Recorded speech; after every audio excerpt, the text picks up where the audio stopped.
How's it going, everyone? It's your boy Big D here. It's time to review Wayward Pines Season 1 Episode 8 titled The Friendliest Place on Earth.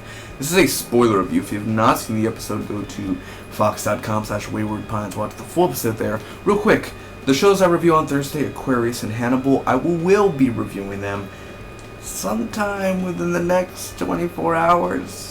I think I'm going to save Hannibal for either Saturday or Sunday. I have a lot of things going on. San Diego Comic-Con, I want to do this game review. I want to get that one out of the way. I'm trying to watch Heroes. I'm trying to watch Bates Motel. And I'm trying to watch...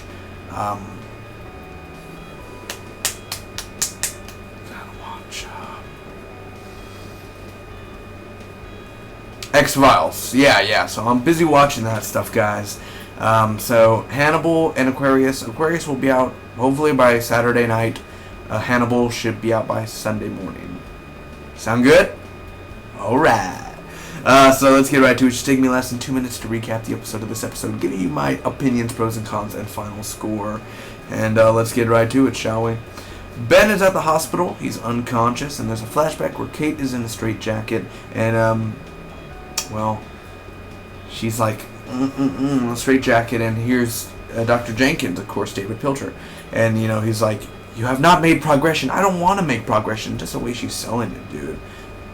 And it's so creepy because Pam comes in. She has a needle, and she's like, "Good girl," and she's all crying. I mean, it's really freaking scary, man. So there's suspicion on this girl named Ruby. Harold is still loose, which is Kate's husband, of course. He's loose in the woods. They can't go back to town because they'll get caught. They're doing a security check over where where the room is, where the people who are not in Wayward Pines, the people who are controlling the place, they're doing a security check because there is a traitor in our midst. So Eric dies. This guy named Eric, he was internally bleeding. He dies in the woods as part of Harold's group. They were going to bury him, but no, his friend is like, "We're going to bury him outside these gates on free soil." Idiot. So, anyway, Reggie, this guy named Reggie, he's talking to Pam, and he's saying, "Yeah, I kind of deleted some stuff off the files of recording because it's human nature to ask questions. I don't want no one to get hurt just because of asking questions." And Pam understands him, and, she believes him. So the hypno girl Megan is talking to Ben. She's kind of turning him against his dad. What did I write here? Oh, Ted died, by the way.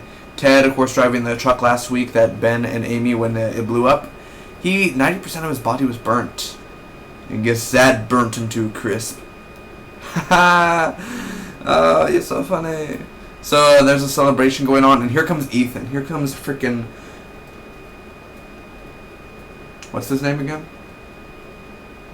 Matt Dillon. Here comes Matt Dillon, and he's literally like, "Everyone, it'll be safer if you are all at your houses." And here comes the mayor. He's like, "Everyone have a good time." And here comes Ethan. "Go to your house." "Well, you heard the sheriff? You just set up all this stuff just... Really? Not even a fight? You're the mayor." But I guess the sheriff has more power than the mayor, I guess. So, yeah. It stops the celebration. Pam is lying to David, basically. She doesn't tell him about Reggie. Ben and Amy, they're in the hospital bed together. You know what I'm saying? Your heart's beating a little bit fast. I don't know why it's beating fast. Haha, wink wink. There's a flashback where they show an Easter bombing. And of course, since it's a flashback, they didn't have to include it, but Ethan has the same beard and stub and everything. You're telling me that the same flashback, he had the same beard at the exact same time? Okay. Just mess his hair up a little bit. Oh, it's a flashback. So there was an Easter bombing, and he had the guy, and he let him go just like he had Harold, and he let him go. So it's kind of parallel. Harold stole a truck.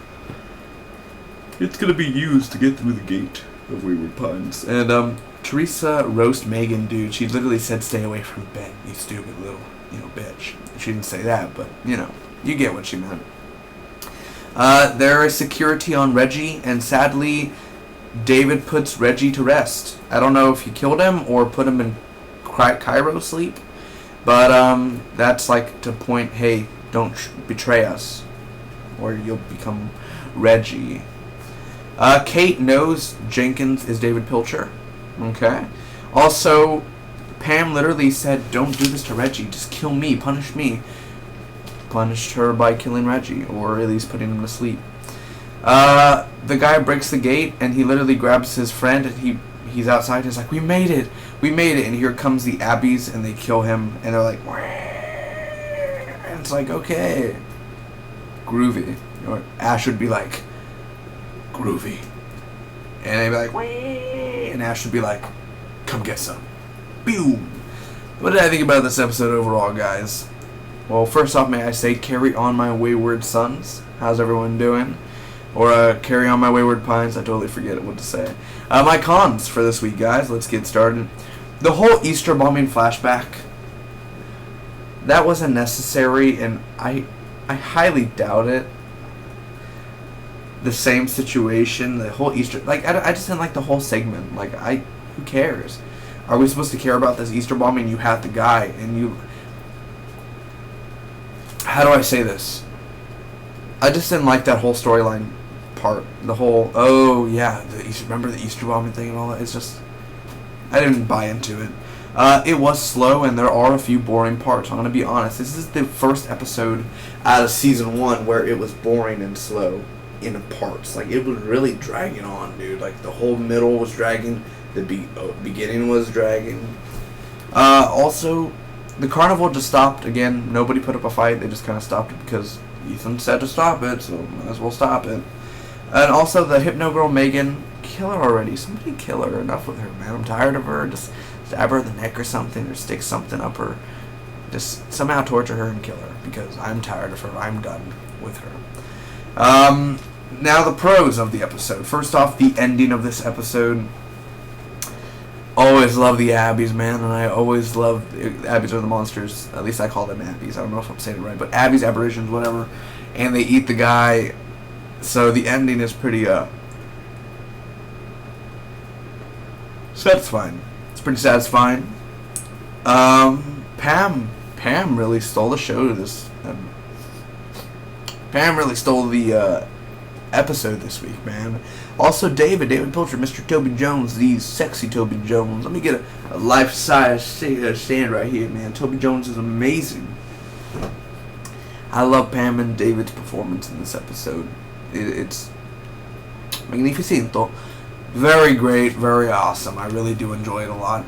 The whole Kate flashback, not the other flashback, but the flashback where she had a straitjacket.